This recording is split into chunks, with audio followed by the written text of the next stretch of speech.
So I would say that would not be an ideal situation to bring people who don't care about production.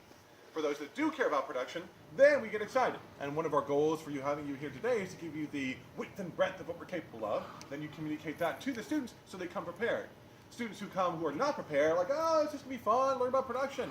When we actually have them shoot something, they're overwhelmed, they don't know what to do or whatever, and usually degenerates into some kind of a party scene or things like that. But students who prepare, work up an idea, figure out a script, all that kind of stuff, they get much more out of the process, as you might imagine. So if possible, after we see what's capable today, and you decide you want to bring your students back, you can think about what's going to happen, and therefore kind of curtail the process to what's capable, and it makes it a much more rewarding and involved process. Also, students from a diverse background, that sort of thing, in terms of, oh, I don't have a much background in production, but I really want to learn, and I have a lot of experience in production, and I still want to learn, that's fine. So, having people from diverse backgrounds in terms of knowledge level, not a big deal for us. Having people come, I don't really want to learn because this is boring, and I do want to learn, those are when we get into issues.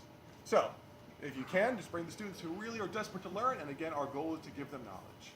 So that's our hope and all that kind of stuff, but again, people who have some experience and not much, not a big deal having them in the same class. And also some of the students who are intimidated, that sort of thing, they almost instantly get kind of bit by the bug, as we love to say in the production world, the instant they walk on the set and start working, all that sort of thing. So that's not too big a deal either, if you think essentially they're not going to want to get into it. Most of the time, as long as you think they're willing to learn, then they end up having a great time. And lastly, that sort of thing, along the lines of what we can produce here, our goal is to do mostly production because that's the most fun part. We skip the editorial phase whatsoever because A, it's just too boring, there's not a lot of, let's say, reward based on the time they spend. So we go straight to the color grading phase, which most people have really no concept of, and we show them how that works, and then the footage is all made available to them through the cloud. So they can download it later, edit it to their heart's content, and then the few things that are my color grading they can employ with the footage with free software from a number of different companies. So that's the idea of how most classes go. A little bit of lecture, production, watch the color grading process, and then you're on your way. And that can be, we'll say 2 hours again at least, we'll say, or as long as a full day.